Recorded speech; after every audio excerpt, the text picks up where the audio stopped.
Yo, it's confirmed. Aldrich Rosas, worst kicker in the league, man. No way. No way this dude is what he was last year. I don't know, man.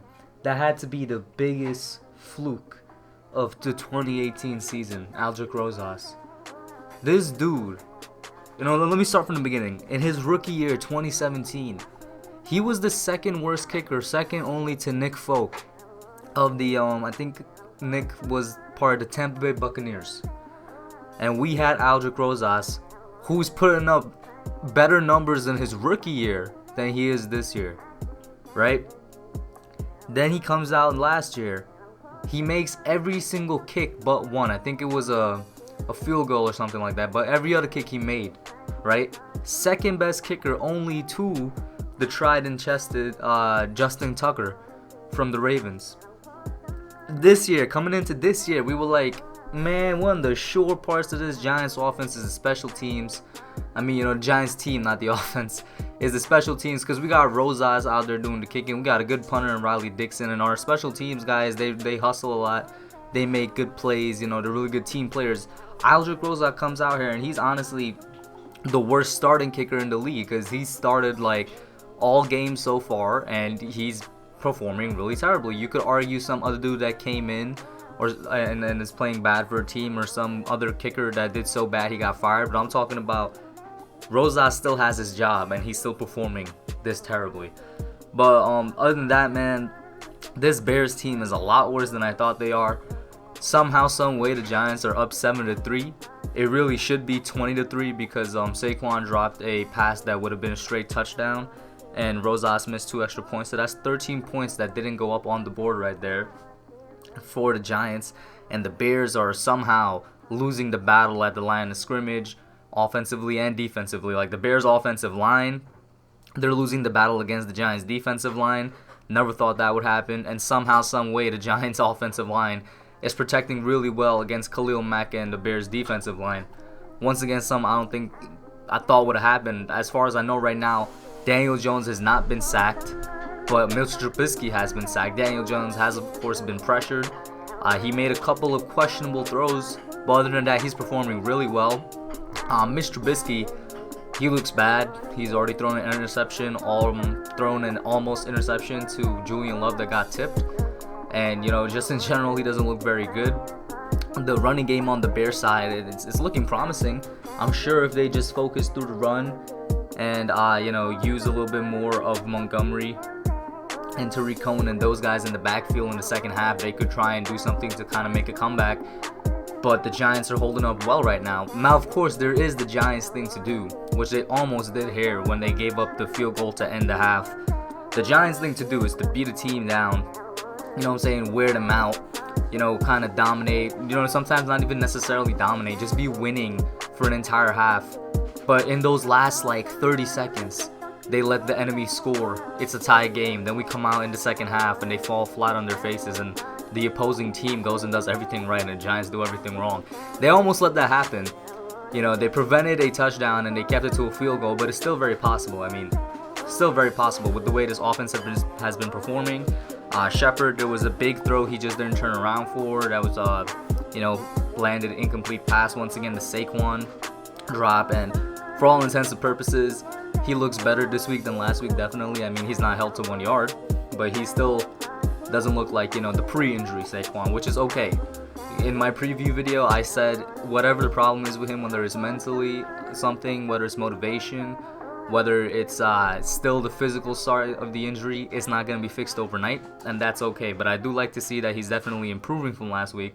I hope that 1 yard game against the Jets is the lowest point in his career, because lower than that, I don't know if you could go lower than that, but he's having a relatively good game. 12 carries for 31 yards, that's around 2.6 yards per carry. They actually used Gallman on a carry, and Shepard had, I think, the longest run of the day, 22 yards on a trick play. Daniel Jones, 7 for 14, 59 yards and a touchdown. It doesn't seem like stellar stats, but he definitely looks like he's doing a lot more somehow, man. But the Bears is what's really surprising me here, and I love what the Giants are doing. The defense is performing a lot better than I expected it to, both on the defensive backfield side and the defensive line side.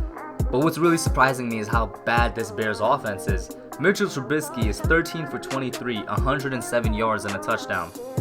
It took him 22 attempts to get to 100 yards. And even then, he still hasn't scored anything yet. And his receivers are dropping passes everywhere. According to the commentators, it's something that's been commonplace throughout the season. I don't follow the Bears, so I don't know. But this offense is really bad. And then on the defensive side, no type of sacks, no type of interception. And you already know with Roquan Smith, with Khalil Mack, it's not going to be something physical with them. There's two of the best players at their position. That's all, motivation-wise. They probably gave up on this season already, and that's what's happening with this Bears defense. But they're not exactly doing anything to us right now. And I hope that continues. I would love to have a win. You guys already know I think it's in the best interest in the Giants to sort of lose out to get the best position for Chase Young or Andrew Thomas or whoever could fix this team up or come in and help fix this team up. But I'm not going to be angry with a win. We win this, I'm going to be celebrating with y'all. So, yeah, let the Giants continue performing how they're performing. Hopefully, Rodgers improves. Hopefully, we could score a bit more. And hopefully, the Bears continue being the Bears because they trash right now. I'll be back after the second half. Man, listen. I know the Giants got some of the worst offensive and defensive plays in the NFL right now. And, just overall, one of the worst teams. But that touchdown throw by Daniel Jones, man. If you don't like that play, you're not a fan of the Giants. You're just not a fan of football if you don't like that play. That was an amazing play. I really thought when he threw it up, because when he was moving in the pocket collapsed. He was like literally in between two defenders as he threw it up. He didn't step into the throw. Initially when he threw it, I was like, it's probably going to be incomplete. Worst case scenario, intercepted in the end zone. But then as the ball traveled, you saw its trajectory. You saw where Golden Tate was going. I was like, no way, yo. That's just straight up a great throw by Daniel Jones. Especially, considering it was off his back foot under immense pressure and a great adjustment by Golden Tate to get the touchdown. And that's what I like to see. You know what I'm saying? In my bye-week video, I was like, I want to see Daniel Jones continue to improve. And he's like continuing to improve. Yes, he is. But definitely he needs to work on his little fumbling issue. I want to see some more younger players out there, which is what we're seeing on the defensive side with guys like Julian Love being out there. He made a play. Unfortunately, we couldn't capitalize on it. But they're doing things that I want to see in terms of improvement. And there's still the bigger situation of coaching isn't exactly the best right now. Right now, what are we? It's like 3 minutes left in the fourth quarter. We're down by 5 if we have any chance to win. Time management, which is something Pat Shurmur greatly struggles with. And one of the biggest reasons I think he's not fit to be a head coach because he cannot manage a game's time for anything. Right now, winning this game is going to be dependent on that. And you could argue that we would be in a better position right now if the time was managed better from 5 minutes in the third quarter. Because 5 minutes in the third quarter was when we had a chance to basically score, but the team continued to play at a slow pace, a slow tempo, almost as if it was tie game and whatnot. They just were not playing with any sense of urgency or anything. They were playing really slow up until the 5 minutes in the fourth quarter. So Shurmur essentially wasted 20 minutes of game time? No, 15 minutes of game time. Because he didn't change the tempo that his team was playing at and all that. And we could have made something happen, but we didn't. And now we're down here. Hopefully we can make something happen now. Oh, wow. Great play the Bears special teams just prevented the ball from going into the end zone and touchback.